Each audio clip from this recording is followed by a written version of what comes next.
Toute l'actualité à temps réel sur Référence TV. Référence TV, la chaîne de l'innovation. Assalamu alaikum. Bonjour à tous. Permettez-moi d'abord d'adresser mes premières salutations à l'endroit de notre vénéré guide spirituel et religieux, Thierno Bachir Tall, Amir al-Mouminina. Mes salutations vont aussi à l'endroit de notre boussole, guide moral et spirituel, Thierno Nourou Tall, qui nous a tous rassemblés ce jour.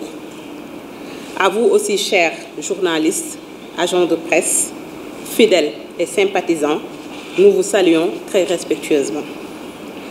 Ce point de presse est aujourd'hui une tribune qui nous est offerte à nous les femmes de Rendo de lancer un appel solennel à tous les fidèles et plus particulièrement aux femmes d'ici et d'ailleurs à se mobiliser massivement pour une réussite de cet grand événement religieux prévu le 6 mars 2024 où vous êtes tous conviés. Merci à vous.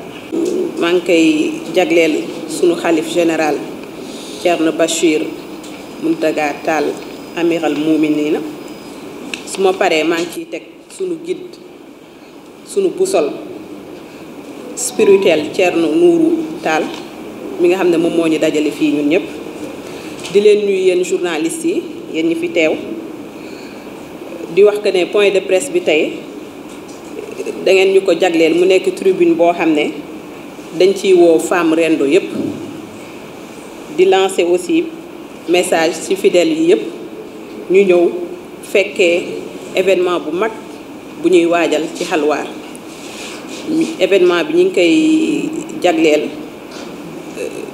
Thierno Cheikh Oumar Foutiyou le 6 incha allah fële ci Halwar donc ñu ngi leen ciy invité yéen ñëpp ngeen teew. Toute l'actualité à temps réel sur Référence TV. Référence TV, la chaîne de l'innovation.